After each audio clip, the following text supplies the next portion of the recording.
कुमार देव education में अपने channel में आपका स्वागत करता हूँ। यह अध्याय 16 न्यायिक सक्रियतावाद भूमिका।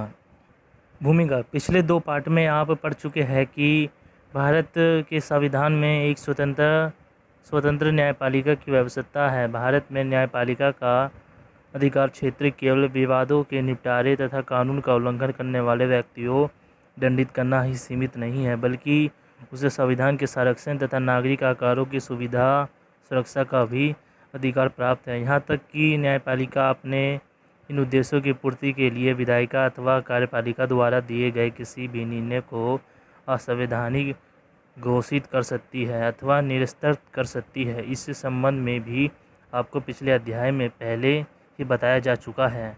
सामान्य स्तरीय जनतंत्र में सदन को सर्वोच्च स्थान प्राप्त होता है, किंतु भारत में यही बात संविधान के ऊपर लागू होती है। यहाँ संविधान को सर्वोच्च स्थान प्राप्त है और न्यायपालिका अपने न्यायुक्त पूरा अवलोकन के अधिकार के बल पर सदन के उच्च सिद्ध हो जाती है। हालांकि भारतीय संविधान में कहीं भी न्यायिक पूर्ण अवलोकन का अलग से कोई उल्लेख नहीं किया गया है, किंतु वहीं पर इस बात का उल्लेख अवश्य मिलता है कि यदि कोई भी क्रियाकलाप मौलिक अधिकारों का उल्लंघन करता है तो उसे असंवैधानिक घोषित किया जा सकता है और इस घोषणा को करने का अधिकार न्यायिक पूर्ण अवलोकन के तहत न्यायपालिका को प्राप्त है। आरंभ में न्यायपालिका का यह अधिकार सिर्फ इस बात की समीक्षा तक ही सीमित था कि न्यायपालिका अथवा विधायिका द्वारा लिए गए किसी निर्णय अथवा उठाए गए किसी कदम से कहीं मौलिक अधिकारों का हनन तो नहीं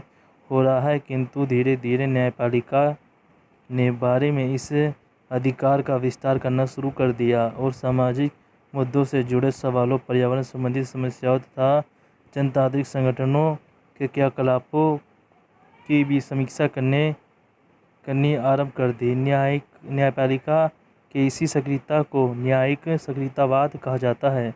पिछले कुछ वर्षों से न्यायपालिका की इस भूमिका पर काफ़ी बहस हो रही है। एक राजनीति का छात्र होने के नाते आपको इस बहसों के संबंध में भी जानकारी होनी चाहिए तथा न्यायिक सक्रियतावाद के अर्थ एवं उसके महत्व के संबंध में जानकारी होनी चाहिए। इस अध्याय में हम आपको यही जानकारी देंगे। उद्देश्य: इस पाठ को पढ़ने के बाद आप कर सकेंगे। न्यायिक सक्रियतावाद का अर्थ एवं उसकी व्याख्या। भारत में न्यायिक सक्रियतावाद की पृष्ठभूमि और उसके विकास संबंधी घटनाओं को पुनर्स्मरण, जनहित कानूनों की प्रासंगिकता तथा उसके सिद्धांत की पहचान। अब लोक अदालतों की कार्य प्रणाली तथा उसके महत्व का वर्णन तथा कानूनी सहायता कार्यक्रम के आरंभ तथा उसके उपयोग की व्याख्या। न्यायिक सक्रियतावाद अर्थ एवं विशेषता।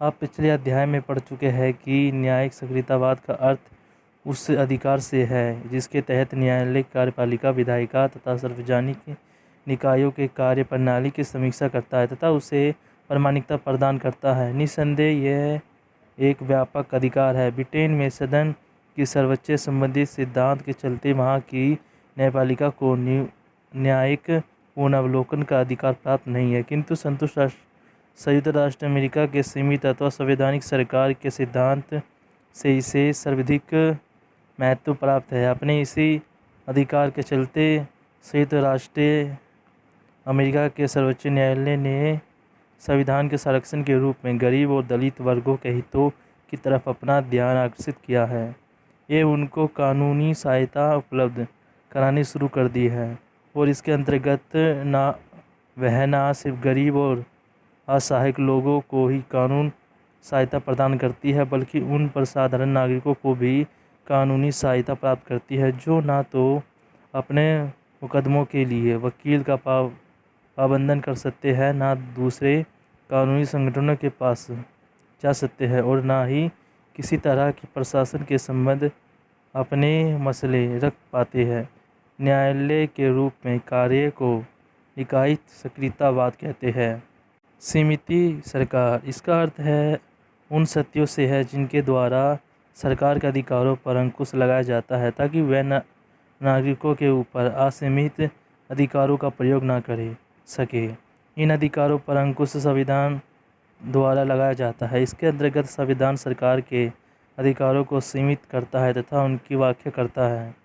भारत में भी न्यायपालिका ने ऐसे मसलों की सुनवाई की प्रक्रिया शुरू कर दी है जो गरीबों द्वारा अथवा उनकी तरह से शिकायतें दर्ज कराई जाती है अथवा ऐसे मसले जो जनहित से जुड़े हो। सर्वोच्च न्यायालय, उच्च न्यायालयों ने इस मसलों से संबंधित अपनी न्यायिक प्रक्रिया में संवैधानिक नियमों की पुनर्व्यवस्था करके काफ़ी सुधार तथा विस्तार किया है। इस प्रकार न्यायिक पूर्ण अवलोकन एक ऐसी प्रक्रिया है जिसके अंतर्गत ऐसे मसले का निपटारा किया जाता है जो कि जनहित तथा सामाजिक कल्याण से जुड़े हो एवं उनका हल प्रशासनिक न्यायिक प्रक्रिया के अंतर्गत हो पाना असंभव होता है। न्यायपालिका ऐसे मसलों की व्याख्या करता है तथा उनका पक्ष लेता है। इसके लिए यह भी आवश्यक नहीं है कि न्यायालय ऐसे मसलों के निपटारे में पारंपरिक न्याय प्रक्रिया तथा पूर्व निर्धारित नियमों का ही सहारा ले। न्यायिक सक्रियतावाद नकारात्मक से सकारात्मक। आपको पहले ही यह बात बताई जा चुकी है कि भारतीय संविधान में न्यायिक पुनर्वलोकन के संबंध में कोई उल्लेख नहीं मिलता है, किंतु न्यायपालिका ने मौलिक अधिकारों के बाद योग्यता निर्धारित करने एवं संविधान की व्याख्या करने संबंधित अपने अधिकारों के बल पर इसे अधिकृत कर लिया है, जबकि संविधान में न्यायालय के लिए उसकी व्याख्या करने संबंधित कोई रूपरेखा भी नहीं निर्धारित की गई है जिसके आधार पर न्यायालय आगे बढ़ सके। इसलिए न्यायालयों के समक्ष न्यायिक बहस तथा तर्कहित कसरत करने के लिए एक बहुत बड़ा क्षेत्र फैला हुआ है। न्यायिक पुनर्वलोकन संबंधित अधिकार की पहली बार प्रयोग संविधान में लिखित नियमों की व्याख्या करने के लिए ही किया गया है, किंतु मौलिक अधिकारों को किसी पवित्र वस्तु की तरह अनछुआ बना रहने दिया गया। लेकिन बाद में जब न्यायपालिका ने ऐसे महसूस किया कि नीति निर्देशित तत्व जो मौलिक अधिकारों के ही अनुपूरक अंग है, तब उसे संपत्ति संबंधी अधिकार पर प्रतिनात्मक रूप से अपना मत व्यक्त किया और न्यायालय ने यह निर्णय लिया कि यदि कोई राज्य अथवा सामाजिक संस्था किसी की संपत्ति जैसे भूमि का अधिग्रहण करती है तो उसके बदले उसे उचित मुनाफा का भुगतान करना होगा। 1967 में गोरखनाथ मसले के सर्वोच्च न्यायालय का रुख और भी तीखा हो गया और उसके निर्णय दिया कि मौलिक अधिकारों में किसी भी प्रकार का परिवर्तन अथवा सुधार करने संबंधी सदन को कोई अधिकार नहीं है, किंतु बार बार न्यायपालिका द्वारा सदन के ऊपर व्यक्तिगत स्वतंत्रता के हनन का जो आरोप लगाया जाता रहा है और उस पर पाबंदी घोषित की जा रही है, इसके पीछे आर्थिक तथा सामाजिक सुविधाओं का ध्यान नहीं रखा जाता रहा, जो कि न्यायिक सक्रियतावाद का एक दृढ़नात्मक पहलू था। संपत्ति का अधिकार। सन 1978 से पूर्व संविधान में ये नियम था कि किसी भी व्यक्ति अथवा संस्था की संपत्ति को बिना मुनाफा दिए कानूनी रूप से अधिकृत नहीं किया जा सकता और न्यायालय ने उस संपत्ति का मुनाफा बाजार मूल्य के आधार पर देने का प्रावधान बनाया था, किंतु सन 1978 में 44वें संशोधन में संपत्ति के अधिकार को समाप्त कर दिया गया। इस सक्रियतावाद के सबसे संज्ञानात्मक पक्ष तो केशवानंद भारती के मसले में सामने आया जब उच्चतम न्यायालय ने यह निर्णय दिया कि सदन संविधान के मूल ढांचे में कोई परिवर्तन, शोधन अथवा काट-छांट नहीं कर सकती। उच्चतम न्यायालय के इस फैसले को लेकर काफ़ी दिनों तक बहस भी चली रही। जिन लोगों का यह मानना था कि नीति निर्देशित तत्वों को प्रोत्साहन प्रदान करने से देश में आर्थिक विकास होगा तथा देश में परिवर्तन आएगा, वे लोग भी उन दिनों इस सक्रियतावाद का नकारात्मक रुख और नीति निर्देशक तत्व के आलोचक हो गए थे। इन न्यायिक सक्रियतावाद को एक और आलोचनात्मक पक्ष ये है कि यह बहुत ही महंगी और देर से निर्णय प्रदान करने वाली व्यवस्था है। भारत में न्याय व्यवस्था इतनी महंगी है कि एक गरीब आदमी तो न्यायालय परिसर में घुसने तक की हिम्मत नहीं कर सकता, और यह इतना सुस्त ढंग धीमी गति से काम करती है कि व्यक्ति को एक न्याय पाने में वर्षों लग जाते हैं। इस प्रकार नीति निर्देशित तत्व की मौलिक अधिकारों की अपेक्षा प्राथमिकता और महंगे न्याय प्रणाली दोनों की संपन्न लोगों के पक्ष में जाती है, और इससे गरीब आदमी का विकास बाधित होता है। इसमें इसकी समस्याएं छिन जाती है और न्यायपालिका की उस पर दृष्टि नहीं जा पाती। सुधारों के लिए दबाव। अनेक सामाजिक संगठनों द्वारा गरीबों तथा दलित लोगों की तरफ से दबाव डाले जाने के कारण भारत जैसे बहुस्तरीय सामाजिक व्यवस्था वाले देश में सामाजिक न्याय की एक रूपता बनाए रखने के लिए न्यायपालिका ने उनकी संतुष्ट एवं सहयोग के लिए इस क्षेत्र में कार्य करना शुरू किया, और अब जिन मुद्दों को लेकर न्यायपालिका की आलोचना होती रही है वह अब लगभग समाप्त हो गई है।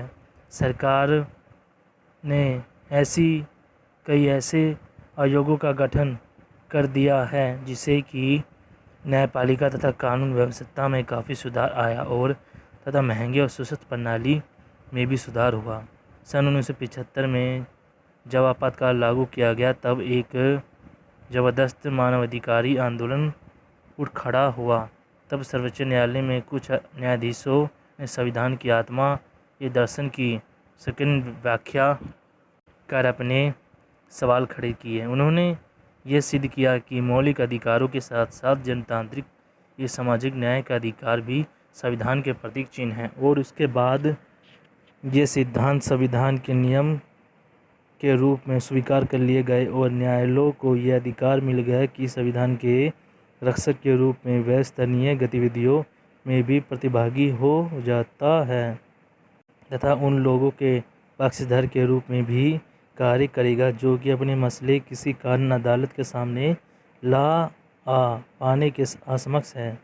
इस प्रकार एक प्रकार का न्यूनतम न्यायिक सक्रियतावाद उभर कर सामने आया, जिससे कि न्यायिक व्यवस्था में अनेक सुधारों की संभावना बनी। इन सुधारों के बाद जनहित याचिकाएं, लोक अदालतें तथा कानून सहायता जैसी प्रतीकात्मक सुविधाओं का जन्म हुआ।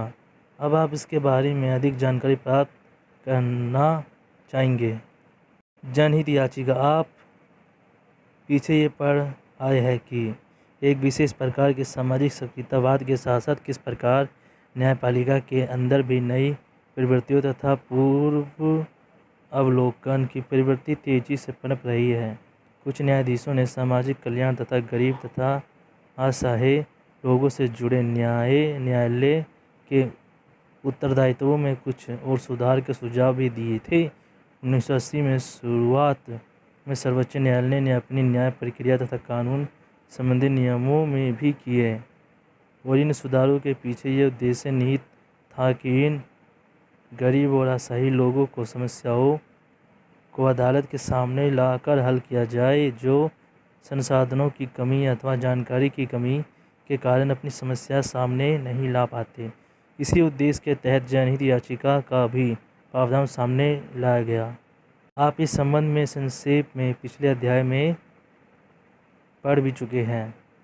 जनहित याचिका अर्थ विशेषताएं।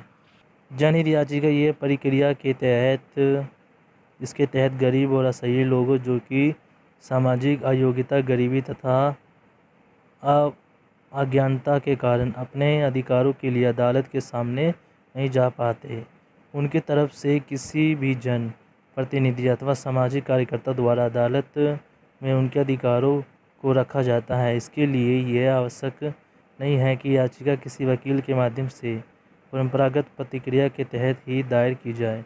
यदि किसी दुर्घटना में सामूहिक रूप से लोग घायल होते हैं और उसके द्वारा संविधान अथवा किसी कानून का उल्लंघन होता है, तब उस स्थिति में कोई भी व्यक्ति जनहित याचिका दायर कर सकता है। इसका अर्थ ये हुआ कि निम्नलिखित दो स्थितियों में जनता का कोई प्रतिनिधि अथवा सामाजिक कार्यकर्ता जनहित याचिका दायर कर सकता है, चाहे वह उस मसले में स्वयं मुक्त भोगी भले ना हो। यदि प्रताड़ित व्यक्ति गरीब हो अथवा सामाजिक रूप से पिछड़ा हो, आर्थिक अथवा शारीरिक रूप से असहायक हो। यदि प्रताड़ित व्यक्ति अथवा समुदाय इस बात के लिए नहीं कहता है, तब याचिका दायर की जा सकती है। यदि कोई व्यक्ति अवैध रूप से किसी सार्वजनिक कार्य में बाधा उपस्थित करता है, प्रशासन की लापरवाही के चलते यदि सामूहिक हिंसा अथवा हत्या हो जाती है तथा मजदूरों की सुरक्षा जैसे मसले में है, यदि कष्ट पाने वाला अथवा पीड़ित कोई भी व्यक्ति अथवा किसी सुपरिचित समुदाय से संबंध रखने वाला व्यक्ति ना होकर समाज के एक बड़े हिस्से के रूप में हो, जैसे गैर रिसव से होने वाली हानि, तब ऐसे मसलों में भी जनहित याचिका दायर की जा सकती है। नदियों के जल प्रदूषण तथा किसी सार्वजनिक स्थल को क्षति पहुंचाने से संबंधित मसले भी इसी के तहत आते हैं। 1990 के बाद से दो अदालत ने एक कदम और आगे बढ़ाकर अपना काम करना शुरू कर दिया। अब इन मुद्दों पर जनहित याचिकाओं के अलावा अदालतों ने अखबारों में छपी खबरों अथवा अन्य स्रोतों से प्राप्त सूचनाओं के आधार पर स्वयं ही कार्रवाई करनी आरंभ कर दी। इसका अर्थ ये हुआ कि यदि कोई व्यक्ति याचिका नहीं भी दायर करता है तो ऐसे मुकदमों पर अदालत कार्रवाई शुरू कर सकती है, उस पर निर्णय ले सकती है तथा संबंधित संस्थाओं को संबंधित समस्याओं से जुड़े निर्देश जारी कर सकती है। जनहित याचिका की शर्तें। उपरांत अध्ययनों के बाद के आधार पर अब ये स्पष्ट हो गया कि जनहित याचिका किसी व्यक्ति विशेष अधिकार के लिए डाला जाने वाला दबाव नहीं है। सर्वोच्च न्यायालय ने भी इस बात के लिए चौंकाना रहता है कि किस व्यक्ति द्वारा जनहित याचिका दायर की रही है वह असहाय वर्ग के लिए हो, न कि उसके व्यक्तिगत हित के लिए। जनहित याचिका किसी राजनीतिक अथवा संस्थागत शर्तों के प्रोत्साहन प्रदान करने वाली भी नहीं होनी चाहिए। इसलिए जनहित याचिका दायर करते समय यह आवश्यक हो जाता है कि व्यक्ति देख रेख की कहीं उसे उसका निजी स्वास्थ्य न जुड़ा हो, ये सामान्य रूप से सामाजिक हित से संबंधित हो, न कि किसी प्रकार के राजनीतिक स्वास्थ्य से। सर्वोच्च न्यायालय ने यह भी स्पष्ट कर दिया कि जनहित याचिका दायर करना कोई अधिकार नहीं है। ये सर्वोच्च न्यायालय के ऊपर निर्भर करता है कि वह दायर की गई जनहित याचिका को स्वीकार करता है अथवा खारिज कर देता है। जनहित याचिका की स्वार्थकर्ता। जनहित याचिका सिद्ध के बने जाने से हमारे समाज में एक बहुत बड़े हिस्से की जो कि अनपढ़ है, गरीब है और सामाजिक तथा आर्थिक रूप से पिछड़ा है तथा इससे अपने अधिकारों की अवैध जानकारी है, उसे न्यायिक सहयोग प्राप्त होगा। इस आधार पर अब हमारे देश के करोड़ों नागरिक इस बात से इनकार नहीं कर सकते कि उन्हें न्यायिक सहयोग नहीं प्राप्त हो सकता। सर्वोच्च न्यायालय के पूर्व मुख्य न्यायाधीश न्यायमूर्ति श्री P.N. भगवती ने कहा था कि पहले अदालतों की कोशिश सिर्फ रही रहती थी लोग अपने अधिकारों का प्रयोग साफ सुथरे ढंग से तथा अधिक से अधिक कर सकते हैं, किंतु तब इसके सिर्फ उन्हीं लोगों को लाभ मिल पाता था जो अदालतों के पास अपनी समस्या लेकर आते थे। किंतु अब अदालतों ने गरीब और निचले तबके के लोगों के लिए भी दरवाजे पूरी तरह खोल दिए हैं जो अनपढ़ और उपेक्षित हैं। इसी से मिलते जुलते विचारपूर्ण न्यायाधीश न्यायमूर्ति B.R. कृष्ण अय्यर ने भी यह सच है कि न्यायाधीश संवैधानिक मूल्य का खोजी तथा संवैधानिक व्याख्याता होता है किंतु साथ ही वह नीति निर्देशक तत्वों के लिए भी उत्तरदायी होता है। ये उत्तक कथन से यह पता चलता है कि कुछ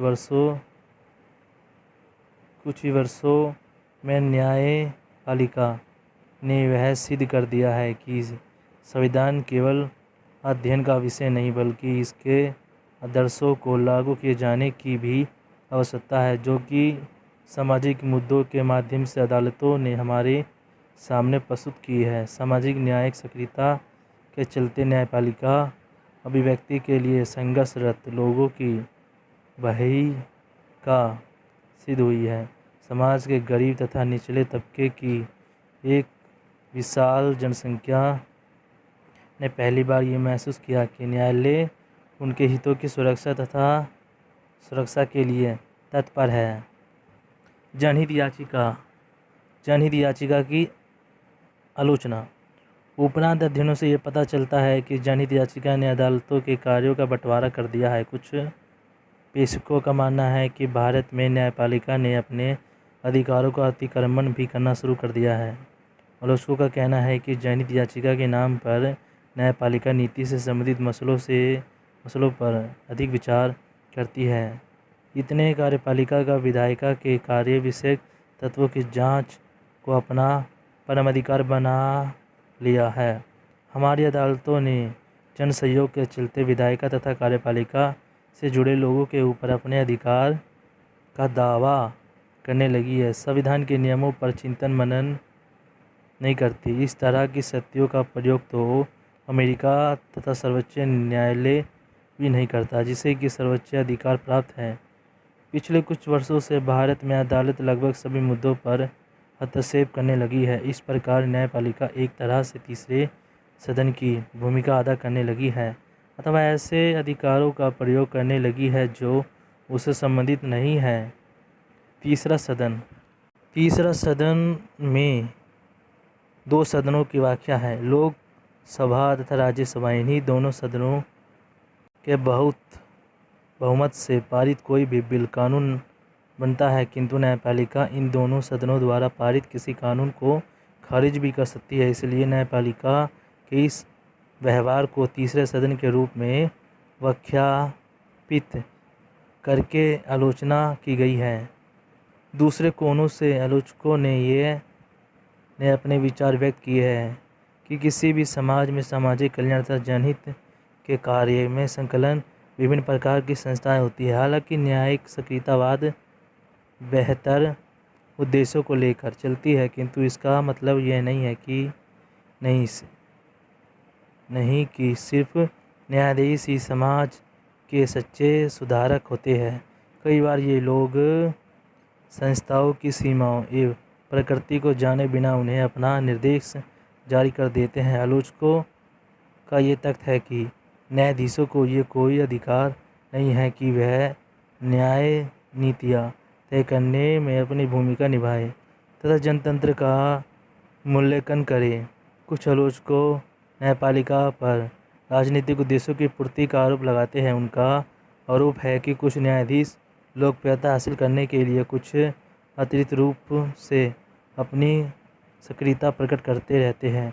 इन संबंध में आलोचकों का ये कहना है कि सर्वोच्च न्यायालय कार्यपालिका तथा विधायिका से संबंधित मसलों में तो हटाहट अपने निर्णय सुनाता रहता है, जबकि उसके पास राज्यों से संबंधित हजारों मसले वर्षों से लंबित पड़े हुए हैं।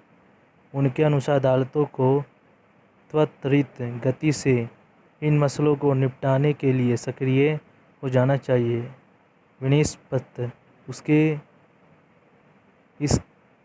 इसके कि वह दूसरे सामाजिक निकायों अथवा संस्थानों के ऊपर अपना भय बनाए रखे तथा अपने अस्तित्व पर निरीक्षण शक्ति का प्रयोग करके सभी मसलों का अपना निर्णय सुनाता फिरे। जनहित याचिका का महत्व। उपरांत आरोपों के बावजूद जनहित याचिका ने बहुत लोकप्रियता हासिल कर ली है। अव्यवस्था के पक्षधर संविधान की किसी भी प्रकार की क्षति को अनदेखा नहीं करते। अदालतों के ऊपर लगाए जाने वाले अतिरिक्त सक्रियता के आरोप के जवाब में इसके पक्षधरों का कहना है कि न्यायिक सक्रियतावाद अदालतों पर डाले गए दबावों का परिणाम है। न्यायपालिका का तो समस्याओं से वहाँ अपना सामना होता है जहाँ सदन कानूनों को पारित तो कर देती है, परंतु कार्यपालिका किसी कानून को लागू करवाने में शिथिलता बरतने लगती है। ऐसे में न्यायपालिका उस पर दबाव डालकर न्याय कार्य में तेजी लाती है। और यह उल्लेखनीय बात है कि अधिकांश जनहित याचिकाओं पर अदालतों ने उन्हें निर्णयों को लागू करने का दबाव डाला है जो कि पहले ही पसंद सदन से पारित किए जा चुके थे। सर्वोच्च न्यायालय के एक पूर्व न्यायाधीश न्यायमूर्ति कुलदीप सिंह ने न्यायिक सक्रियतावाद के पक्ष में बोलते हुए कहा था कि न्यायाधीश तो सिर्फ अपनी संवैधानिक ड्यूटी पूरा करते हैं ताकि जनता के अधिकारों के चारों तरफ एक बाड़ लगी रहे और विधायी कार्यकारिणी अथवा प्रशासनिक कोई भी शक्ति उसे क्षति न पहुंचा सके। न्यायमूर्ति कुलदीप सिंह ने आगे कहा कि आप इसे न्यायिक अतिक्रमण अथवा न्यायिक आतंकवाद का नाम कैसे दे सकते हैं। अदालत तो उन मासूम लोगों की समस्याओं को खोजने का कार्य करती है, उसे हस्तक्षेप करने का काम करती है। जहाँ कानून की अवहेलना होती है, दिल्ली के 75% गंदे नाले यमुना में आकर मिलते हैं, जिससे कि लोगों को भयानक बीमारियां हो सकती है। यदि इस संबंध में अदालत सरकार से पूछताछ करती है तो क्या बुराई है। न्यायमूर्ति BN भगवती ने यह बात को स्पष्ट करते हुए बहुत पहले ही कहा था कि जनहित याचिका कोई प्रतिक्रियात्मक याचिका नहीं होती। अदालतें जनहित याचिका किसी प्रतिक्रिया स्वरूप अथवा कार्यपालिका की आलोचना करने की दृष्टि से या उनके ऊपर अपना दबाव बनाए रखने की दृष्टि से नहीं करती। हमेशा से यह अदालतों का प्रयास सामाजिक तथा आर्थिक कार्यक्रमों को सुचारू रूप से कार्यान्वित करने का रहा है और विधायिका तथा जहाँ तक संभव होता है कार्यपालिका की असहाय लोगों के हितों की रूपरेखा स्वतंत्र रूप से तैयार करती है। लेकिन महत्वपूर्ण बात यह है कि आज लोगों के अंदर यह विश्वास बैठ गया है कि सिर्फ उच्च स्तरीय अदालतों के ऊपर ही भरोसा करने लायक रह गया है। राजनीतिज्ञों को लेकर भ्रम, सरकार की निष्क्रियता तथा अदालती सक्रियता आदि अनेक ऐसे कारण हैं जिसे चलते अदालतों की शक्तियों में नियंत्रण विस्तार होता जा रहा है। न्यायिक सक्रियता के चलते लोगों के मन में यह उम्मीद बढ़ी हुई है कि उनके अधिकारों को कानूनी सहयोग संभव है। लोक अदालतें दूसरे क्षेत्रों में न्याय प्रणाली में सुधार लाने के लिए लोक अदालतों का गठन किया गया है। न्याय प्रणाली के इस सुधार में कार्यपालिका तथा विधायिका ने भी महत्वपूर्ण भूमिका निभाई है। लोक अदालतों के गठन के पीछे लंबित पड़े मसलों को जल्दी तथा सस्ते ढंग से निपटाने का उद्देश्य हो रहा है। लोक अदालतों का उद्भव तथा अर्थ। लोक अदालतों का गठन पहली बार गुजरात में गुजरात राज्य विधि सहायता समिति द्वारा किया गया। सितंबर 1985 में मुख्य न्यायाधीशों, मुख्यमंत्री तथा कानून मंत्रियों के 2 दिवसीय सम्मेलन में यह निर्णय लिया गया कि लोक अदालतों का गठन किया जाए जो कि ग्रामीण क्षेत्रों में जाकर मसलों का निपटारा करे। इसके बाद राज्यों के विधायकों तथा न्यायालयों द्वारा भी लोक अदालतों के प्रस्ताव को स्वीकृति प्राप्त हो गई।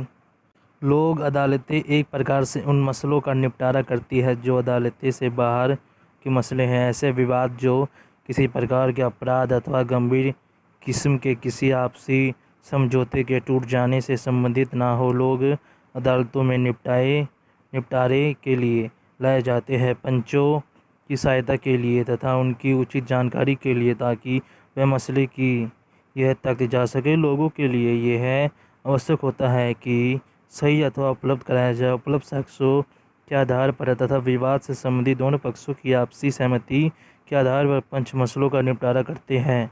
इसके लिए किसी निर्धारित विधायी प्रक्रिया का अनुभव करना आवश्यक नहीं होता। आपसी तालमेल पर ज़्यादा बिल दिया जाता है, लेकिन निपटारे किसी पक्ष की उम्मीदवारों पर एक कदम खरे उतरे यह भी आवश्यक नहीं होता। लेकिन मसलों के निपटारे कम से कम समय में तथा अदालतों में लाने वाले खर्चों के बिना किए जाते हैं।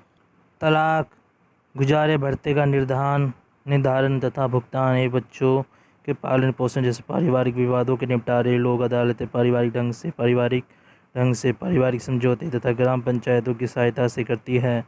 पारिवारिक मसलों को सुलझाने तथा पूर्ण व्यवस्थित करने में पारिवारिक अदालतें भी अपना सहयोग प्रदान करती हैं।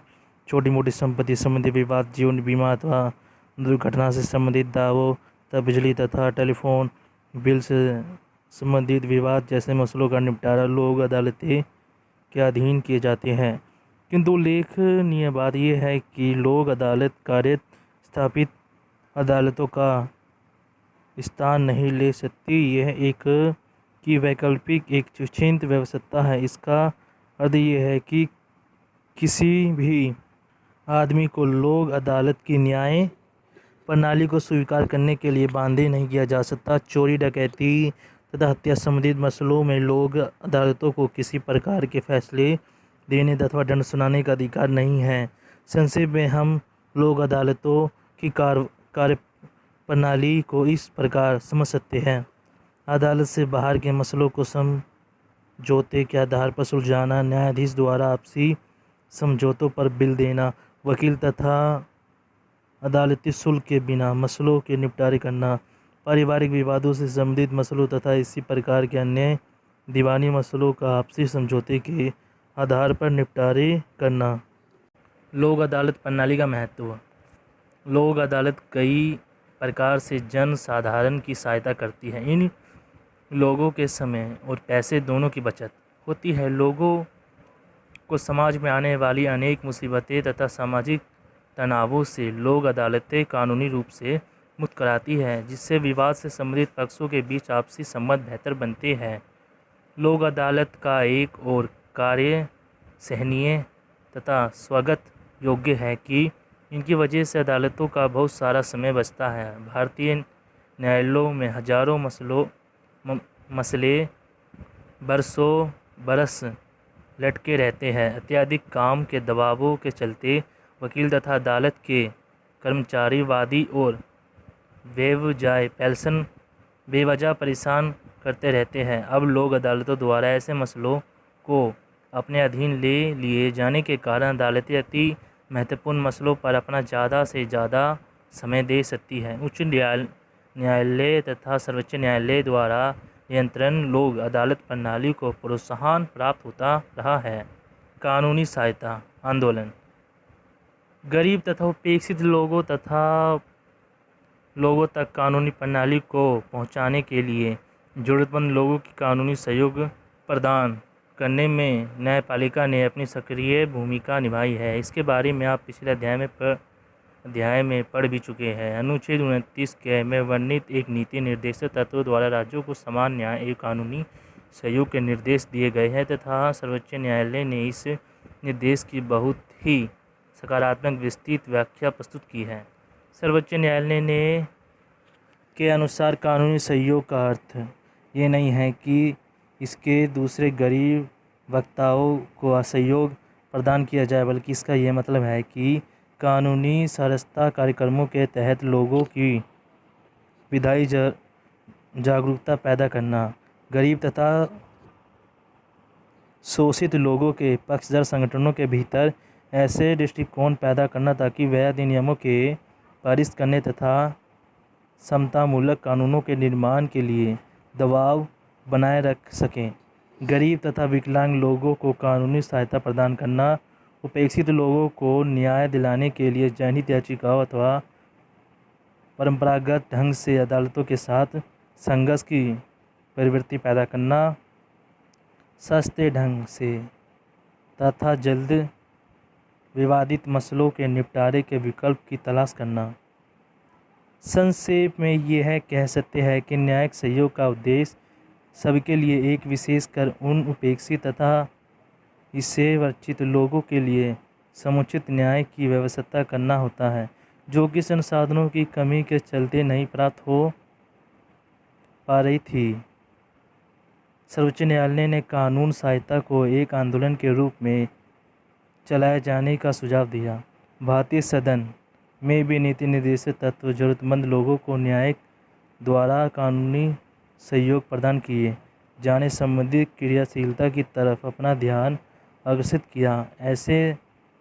इसे संबंधित नियमित पारित करने में अपना सहयोग प्रदान किया। सामाजिक कल्याण समितियों ने भी कई प्रकार की भूमिका प्रक्रिया में अपना सहयोग प्रदान किया है, जैसे दहेज उन्मूलन अधिनियम 1961, पारिवारिक अदालत अधिनियम 1984, उपभोक्ता संरक्षण अधिनियम 1986 आदि। यानी कि ऐसे मसले उल्लेखनीय कानून सहायता लोगों के विधिकर्ता पैदा करने में भी अपना योगदान प्रदान करती है। इसके कारण भविष्य में आगे चलकर कई प्रकार के सामाजिक परिवर्तन संभव होंगे। आपने क्या सीखा? भारतीय संविधान में एक स्वतंत्र एवं निष्पक्ष न्यायपालिका की व्यवस्था है। अदालतें संविधान की सुरक्षा तथा लोगों के मौलिक अधिकारों के सुरक्षा कवच की तरह होती है।